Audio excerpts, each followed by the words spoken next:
Right. And then I drive down home, and then when you drive up and put them in that plastic bag.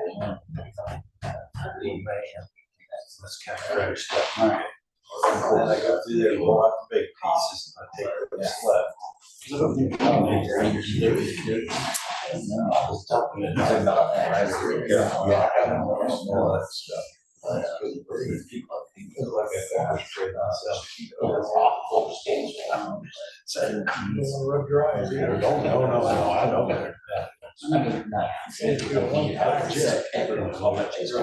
It's 6 o'clock. We'll go ahead and call a meeting to order. First item will be roll call. Here. Gray. Here. Dale. Here. Steve. Here. Walker. Here. West. Present and accounted for.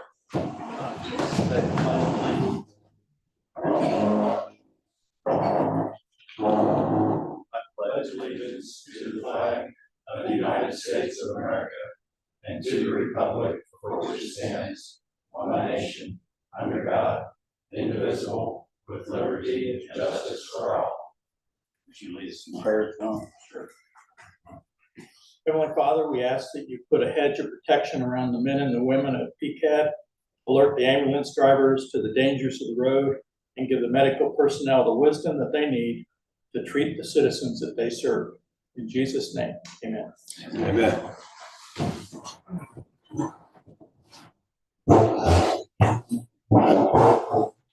Take a motion to approve the agenda. So moved. Second. All in favor, say aye. Aye. All opposed, same sign. Everyone's had a chance to review the previous minutes. If there are no additions or corrections, they'll stand approved as presented. Katie, did you announce a visitor? Yes.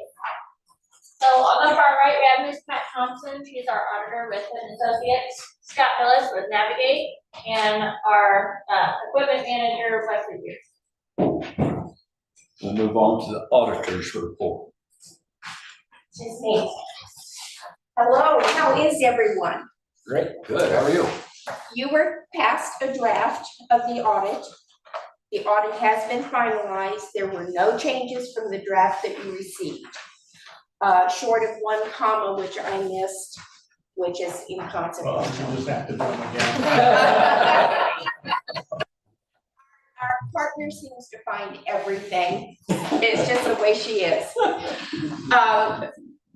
I always enjoy working with Jamie and working with your organization. Your books are always in top-notch shape, which is good, and you should know how wonderful it is to work on an audit like this. The financial statements, there were no material misstatements that I found. Everything was in good order, as usual. I did do a lot of reviewing over your bill.com and a lot of your purchases this year, because we have the ambulance purchases and things such as that. So I did look a little more extensively on those things. And as I said, there were no material misstatements. We can look at the audit. If you will go to page 4 of the audit, I want to point out that this is the management discussion and analysis. And this is put together by Jamie. It is a required statement in governmental auditing. And it gives you a good opportunity to see how the district is doing and how Jamie sees that the district is doing. So if you have some time, spend some time reading this. I think you would find that it would be very good and very informational. If you then go to page 6, what you're going to see is still in the management discussion and analysis, but it's your net position. It's your modified cash basis net position. And the reason I'm pointing this out, when you look at the audited financial statements that I prepared that start on page 9, you're going to see a single year. What you're going to see in this particular statement that has been prepared, and it agrees with your prior year audits, because I have have reviewed those for that reason, you're going to be able to see how things have changed for the district over the last 3 years. And as you can see, we have increased our net position every year, which means you're doing very well. Questions?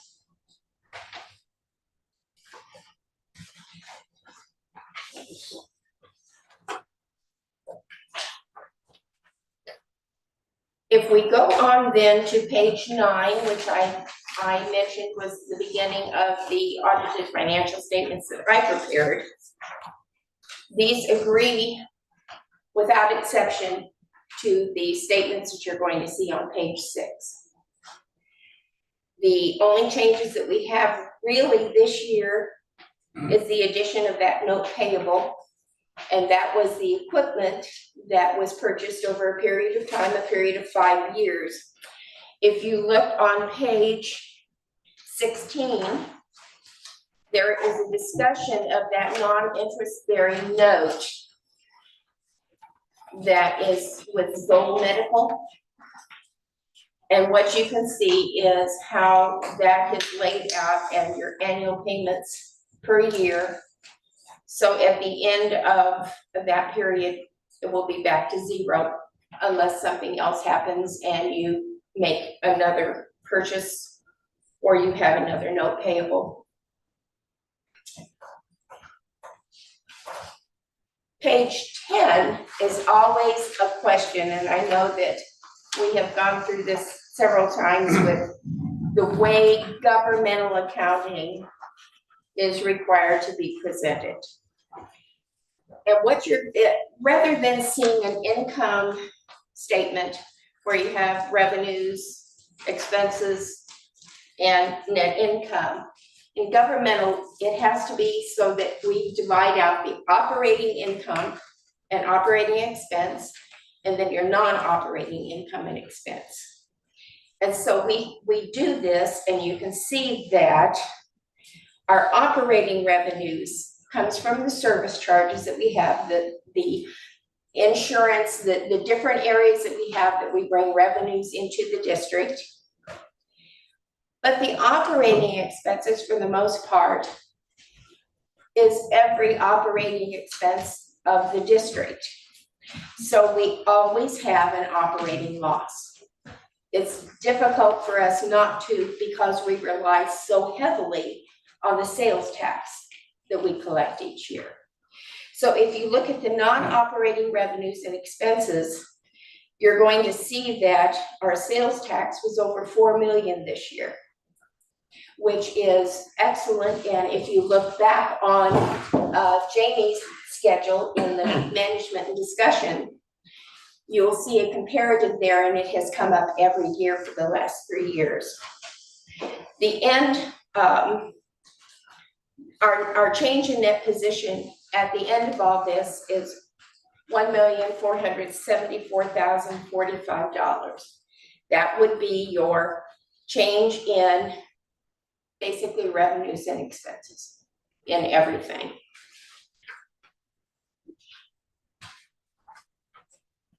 There is one other note that I want to bring to your attention, and that's on the capital assets and the purchases that we made this year, and that's on page 15.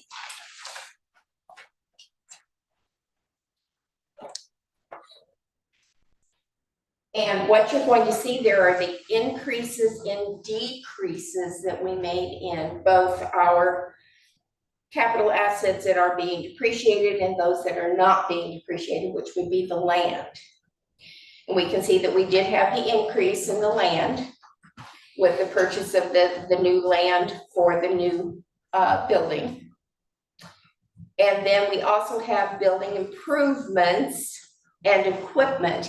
And that is all grouped in together, and that is where we have put in the ambulances that we bought, the other trucks that we have, and all the equipment that was purchased during this year. The decreases is your normal depreciation. And so what we have is our ending assets, which is over $4 million, $4.5 million.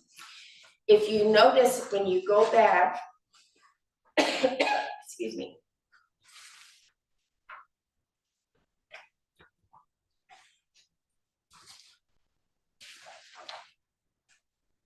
Well, I had it and then I lost it. If you go back to page 9, our statement of net position, you're going to see that investments make a large portion of what makes up our net position. That $4,500,000, along with our unrestricted net assets, make up our net position of over $11 million. Any questions?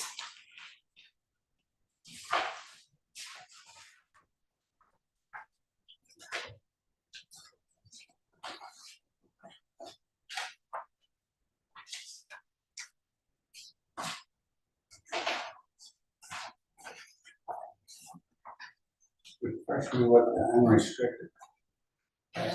Okay, in governmental accounting, you have restricted and unrestricted. Restricted would be those that are for assets that are for a specific purpose. You don't have any. Everything that comes in can be utilized for anything.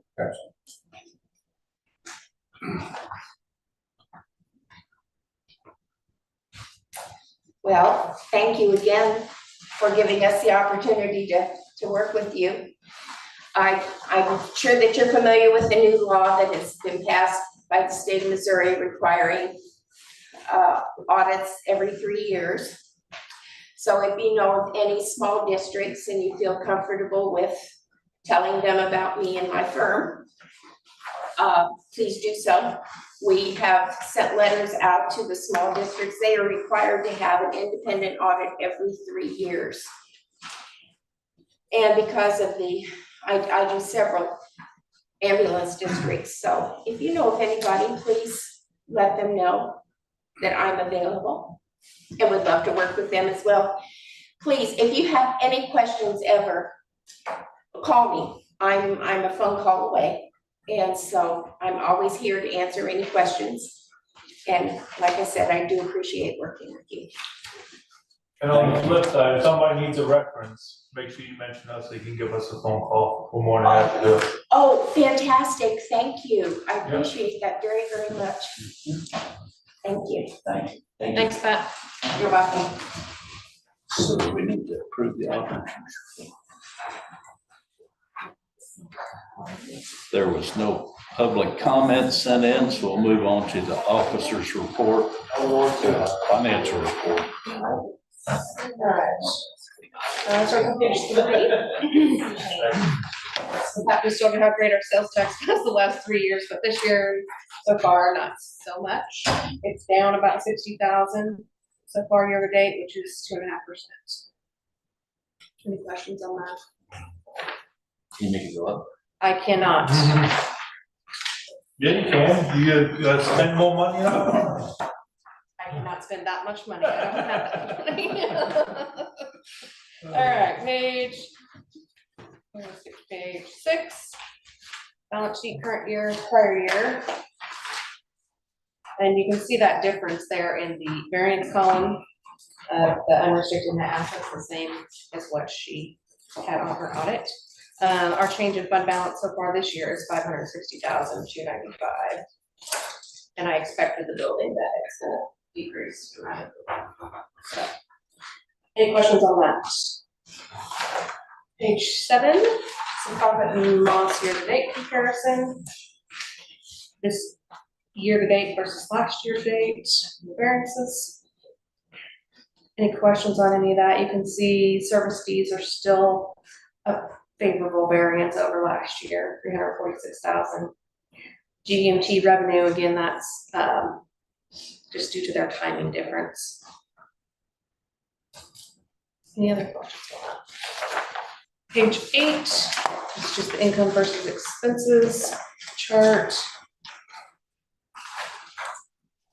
Don likes the colors, so we appreciate that.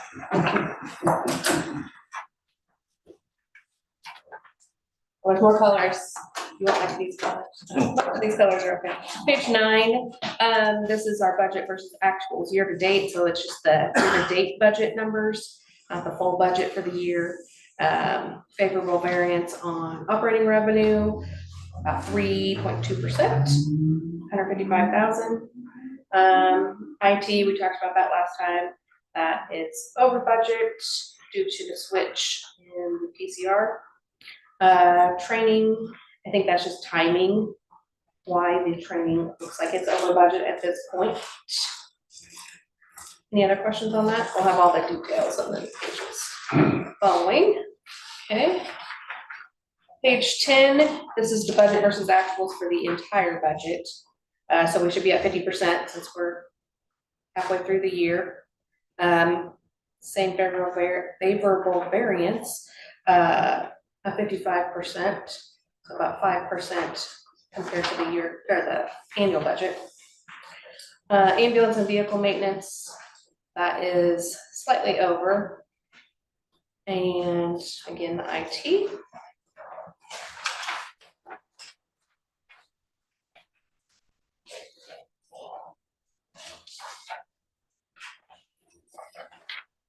Page 12, I just highlighted there that payroll expenses are slightly under budget at this point in the year.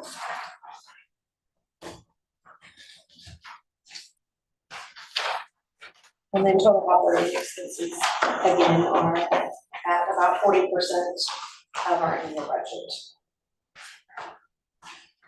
And again, I think that's mostly timing with our capital asset purchases that will change. Any questions? Page 14 is the capital expense, where we are as of 6/30, 522,000 of the 3 million we budgeted. 2 million is on the building. Any questions on any of that?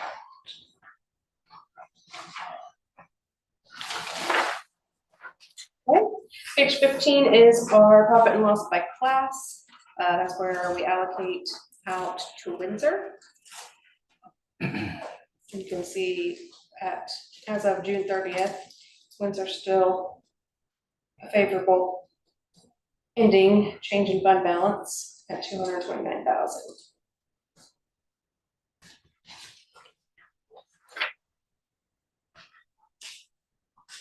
Any questions on that?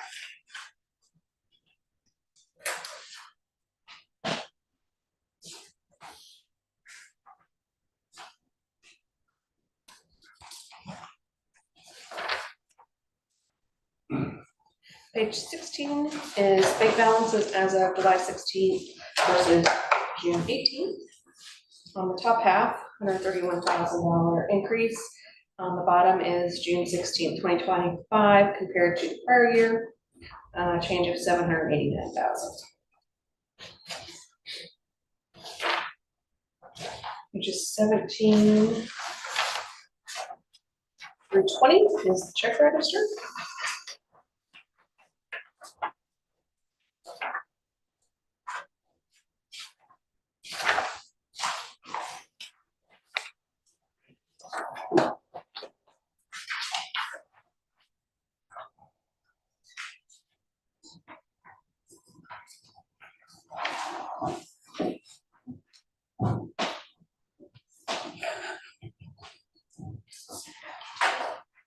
So, wow.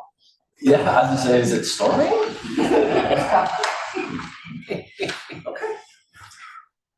Okay, page 21 is current bills due, and the details follow on pages 22 and 23. Any questions on any of those?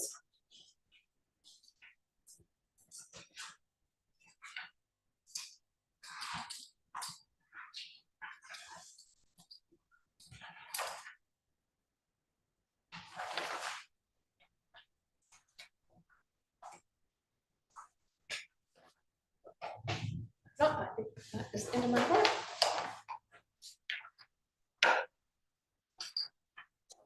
questions on the financial report?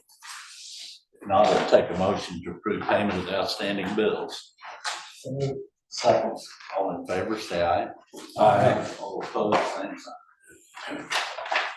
Unfinished business, Station 3, general contract.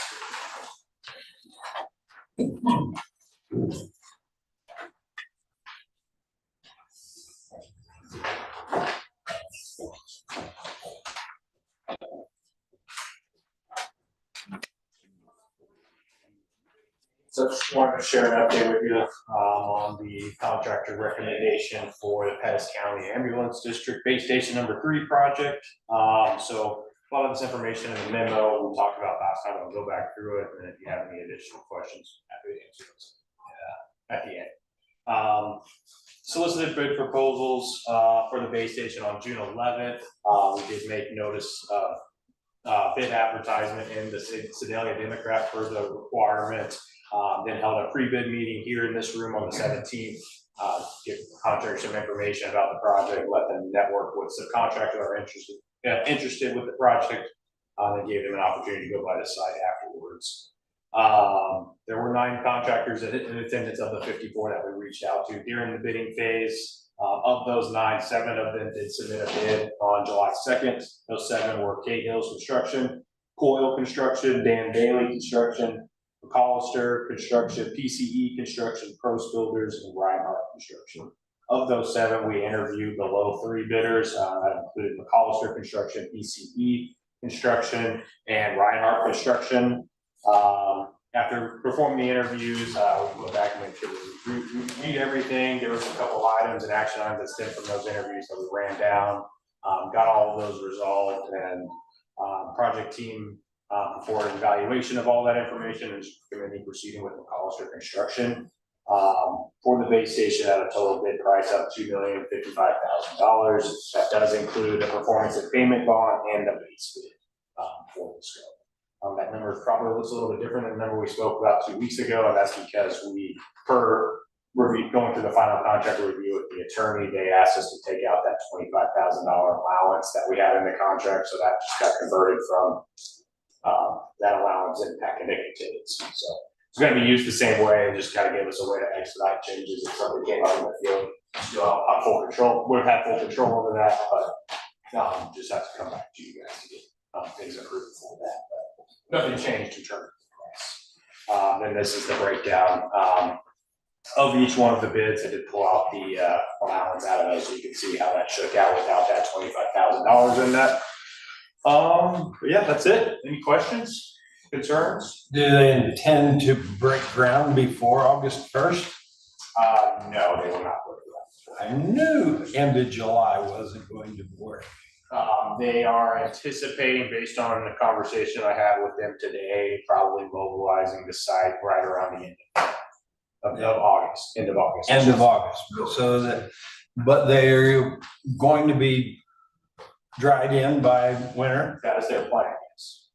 That's where, I mean, the biggest risk of that Depends on the project is to get the thing done and dried in by the winter. But there's nothing we need to do to expedite this. No, I mean, they're tied to a contractual end date based on a number of working days that are in the contract. And I mean, if they're not done, then you're susceptible or fully in your rights to impose liquidated damages on it, which would be at a fixed fee that's outlined in the documents up to, or at a per day rate until the facility is used. There is some components of that, like legal wise, that you have to substantiate the damages, but with you guys losing revenue with that facility not being open, it shouldn't be very hard that we can prove that. Right now, we're not waiting on any permitting, any test results. We already got the permit. Everything is done. No, we've already got the permit approved. We could not go pay for the permit until we select a contractor, is what the city told me, but as soon as we tell them, hey, Hollister's been awarded, whoever you guys ultimately make that decision on tonight, we can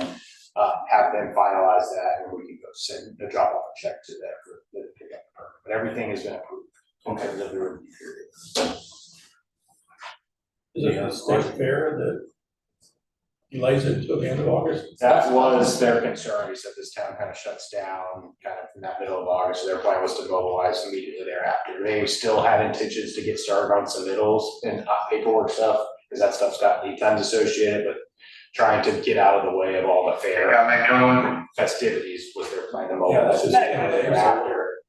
People asked about today, but that was something we were on top of Flo and Chief about when we were in our kickoff meeting over the next couple of weeks, once we get that scheduled. Yeah, but as long as the end of the date doesn't change, it doesn't matter when it starts. It does if you don't have the windows in. Is any other questions? If not, I'll take a motion to approve the recommendation. So, Yeah, go ahead, Jim. so Second. Go ahead. All right, I'll second. Is there any further discussion? If not, all in favor, say aye. Aye. All opposed, same sign. thank you guys. Forward to you guys tomorrow. So I need to put together a schedule for you. Cool, sounds good. Thanks, guys. Yeah. Headquarters drain repair. I called, Did you learn anything from them? I told them that I actually learned that they're faster than I thought they were gonna be. Good. So I called down there, talked to the city, and I forgot the gentleman's name, but he went and snaked the sewer. We have 3 openings. He said everything looked good on their end. Okay. So, So it's- everything was open, you know, he said he doesn't have anything where he can really go up in there, but he can do a 90-degree peek around, so he didn't see any immediate problems, obstruction, in the city sewer. I would just hate for us to dig that up. No, Only to find out it was the other end, so. Oh, yeah, right. so basically what we're looking at, 2 quotes, Roto-Rooter and a Martin. Difference in quote, I don't know where they at, your page 26 and 27. Basically, the 15,000 for, Roto-Rooter, and like I said, it's an estimate, not a solid bid, because like I said, both companies go in blind, kind of, sort of, so it could be less. Roto-Rooter pretty much told me that 15 should cover the whole thing. I mean, they don't, that's kind of on the high end. They expect it to come in maybe a little bit below that, but they said they couldn't really make a 100% quote on that. Martin gave us 2 bids, like discussed last time. The same service for Martin is $11,570. But they recommend putting in a sand trap, same thing as we have at Station 2. And that will be to get us flowing again, and to install the sand trap would be $36,806.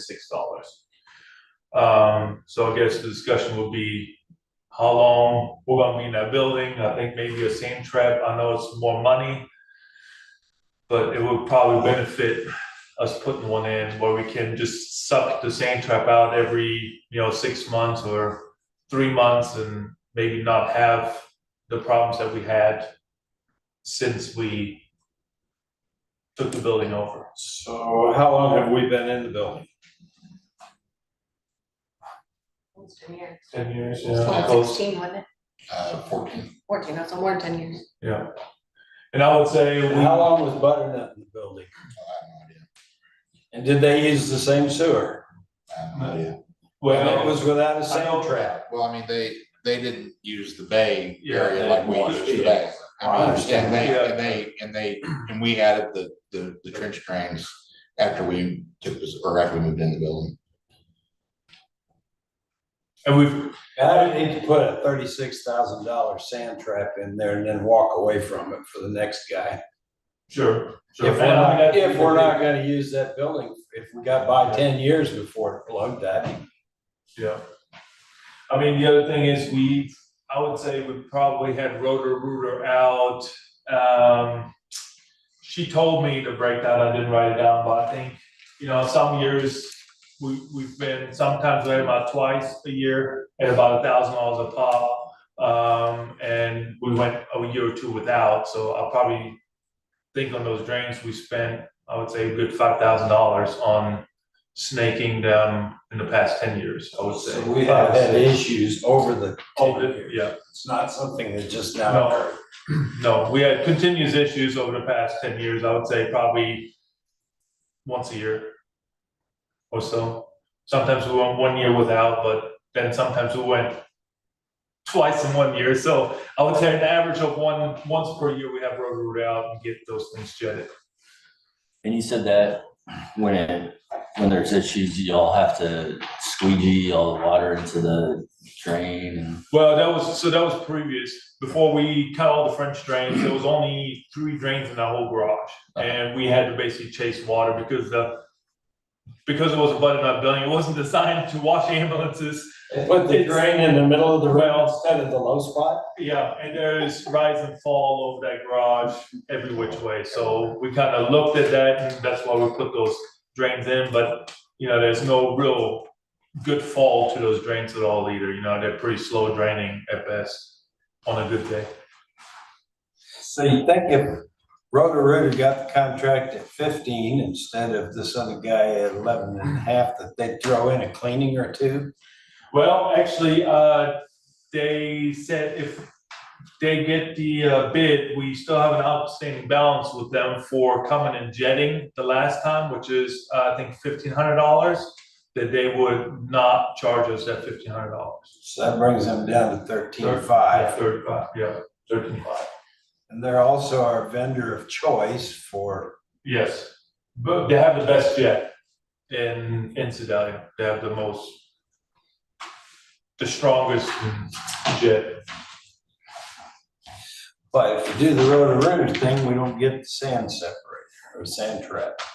Well, so the reason is, I think Roto-Rooter, Martin thinks that there's a square in there where there has been some digging and pouring some fresh concrete, and he thinks that maybe at one point in time there is a sand separator, and that's what's all plugged up and giving us problems. But neither one of the companies know 100% what the problem is, because they can't get the cameras in far enough and in deep enough, and their camera deviates. So that's why Roto-Rooter thinks that there is a collapse in the pipe somewhere going to the sewer, because their camera went off the So path. it could be either a collapse in the pipe, a broken pipe, or it could be a plugged sand separator, and we won't know until we dig the hole. Exactly. Yeah. Yes, sir. 100%.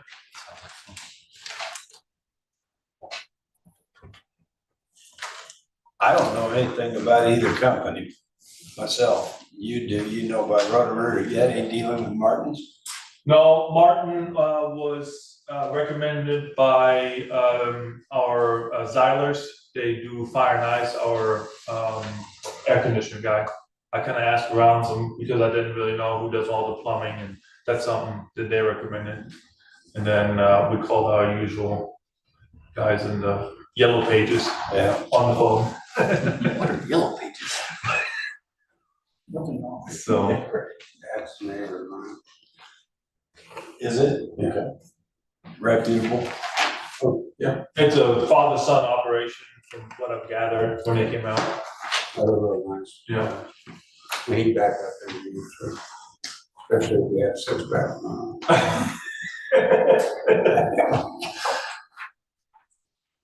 All right, trying to think through this logically. So we don't know until they get in there. So if we go with Roto-Rooter, and are we gonna have to pivot if they find something they can't do, or? I think both companies have the equipment. I mean, both of them probably have to get some kind of equipment because they have to dig. If it's down in the alley and going from our building into sewer, it's about, I don't know, 15 feet or something like that. So they have to block the alley, probably get an excavator in. I know the other company that did not submit a bid, they said they would just go with an excavating company,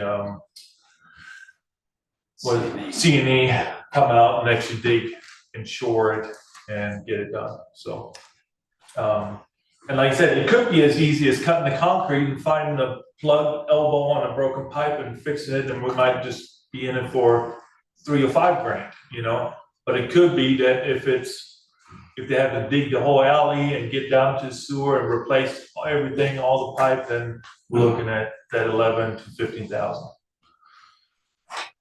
So if Martins do this and they decide there's no need to put a sand separator in there, we still owe the $1,500 to Roto-Rooter for the jetty. Yes, sir, we sure do. Just thought I'd bring that up. Yes, yeah. Mhm. But what if, best case scenario, they do find it real quick, it's easy, and it is $3,000, are they still gonna write off that 1,500? Well, they said if they get this job, they won't charge us the $1,200 to $1,500. Regardless of what it ends up coming out to be? I guess regardless of what Oh, the okay. end result's gonna be, the end bill. We've been with Roto-Rooter. That little vendor loyalty goes a long way sometimes. Yeah. I mean, we've used that rationale on some of our other contracting.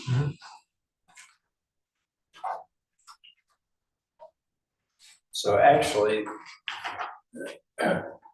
Martin's is only $2,000 cheaper than Roto-Rooter. But they're prepared to do the sand separator installation, and Roto-Rooter wouldn't do that, right?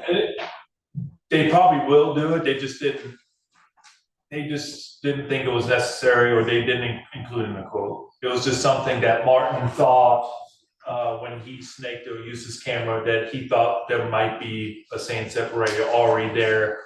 So he included in his bid to replace that, if that's what will be the problem. You know, if he doesn't find one, then he would recommend to put one in, so we don't have problems in the future, but, Right. you know, we can just go with the regular pipe fixing. So why could Roto-Rooter not give us their estimate on installing a sand separator? They didn't think about putting one in. We asked them to, They were then we'd have apples and apples. Sure. I think. Because if their sand separator is 50,000 and this one's 36, that changes everything. Sure. Or if they'll agree to match that estimate with their work, if one needs to go in, at least we know what it's gonna cost us. Sure. Because you don't have them fix the line and then come back and dig it up again to put the sand separator in. It needs No, to be you put either in. do it all one, yeah, you all do it all at once. Am I wrong on that? So I'd take a phone call to Roto-Rooter and ask them if they would, if they think the sand separator is necessary, can they work within, say, $35,000? And if they say yes, then we get apples and apples. Sure. Is that unethical to do that? I don't think so. I mean, you're just getting a quote. To me, it's practical to line the two up, say, here's, we don't know. Could come in less, I don't know. I would want it to be a not to exceed number. If it comes in not to exceed what the 30, we're looking at 37,000, basically 36,800. Yeah, Are you guys good with me telling them to go ahead and get the project started? I would be, that would be my position. It's not a motion, it's just my position. Because, I mean, if they say, yeah, we can do it for 37, then I'd say we can get it started. If they say it's way more, then I'll just come back to you guys and we'll discuss it on the next.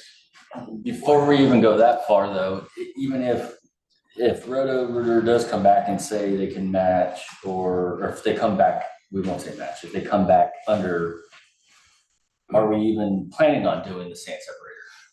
I'm looking at that sand separator, we could dig this thing up 2 more times for less than the sand separator. If it's 15,000 to dig it up and put it back, we could dig it up, put it back 3 times and come in less than. Sure. So yeah, so that's what I'm saying. I mean, is it even, if we're not planning on putting in the sand separator, then I don't know, it's a moot point. Yeah. I'm not sure that I see the value of the sand separator. Well, in that case, we're looking at just the difference between the 15,000 and the 11,500, and then it's 13,500 and 11,500, $2,000 difference. So do we want it for 2,000, save $2,000, put Roto-Rooter off?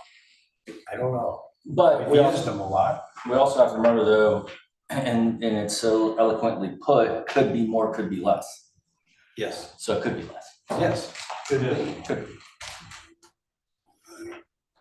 I'm leaning towards Roto-Rooter, so. A sand separator, I'm not sure how that all works. I'm unfamiliar with that. It takes the grains and it Yeah. separates the sands. But it's like a septic tank, you know, Yes. basically the whole thing comes into a big tank and the heavy weight, so the sand and whatever else falls, and you have the water basically skim across, Yeah, so. But you said something about changing the sand. Yeah, so you can open, it normally comes with a Suck that out of lid, there. you can open the lid, like in station 2, we can open up and then basically clean out all the sand, because it fills up just like your septic tank at home, you Like a know? pool filter almost. Yeah, Pull it well, out. more like a septic tank, you just suck it. A pool filter. What's that? Somebody has to come in and pick it out.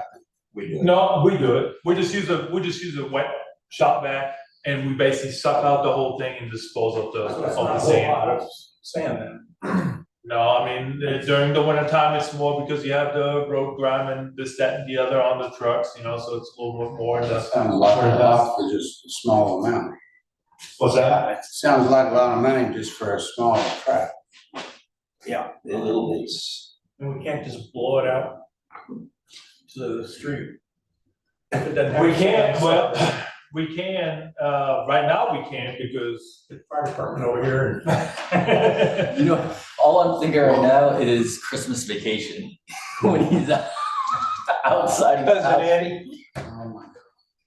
Okay, sorry, go ahead. If the line was open and clear, I would think the sand would just go on down.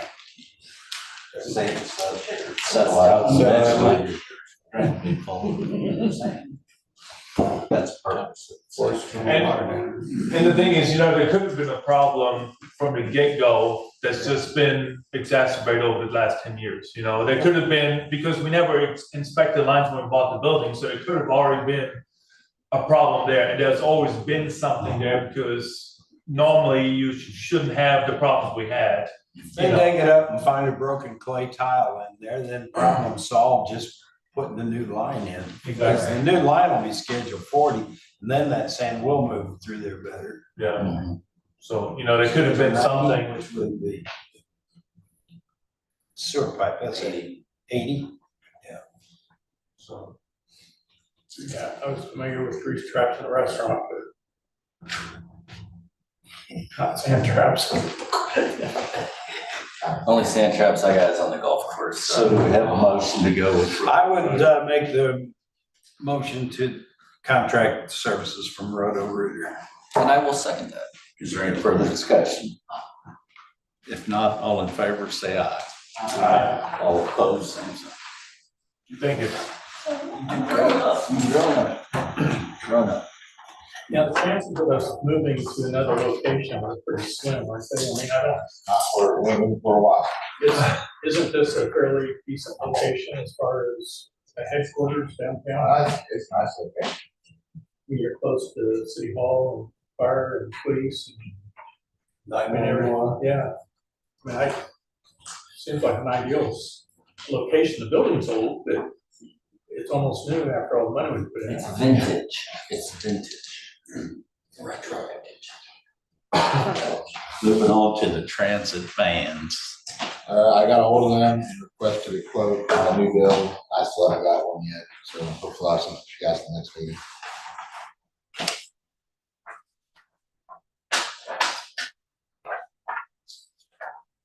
So we'll table that till the next meeting. Since we have no new business, we'll move on to take a motion to go into closed session. Second. Pursuant to RSMO 610.021, section 3. Becky, Yes. Greg, Yes. Neil,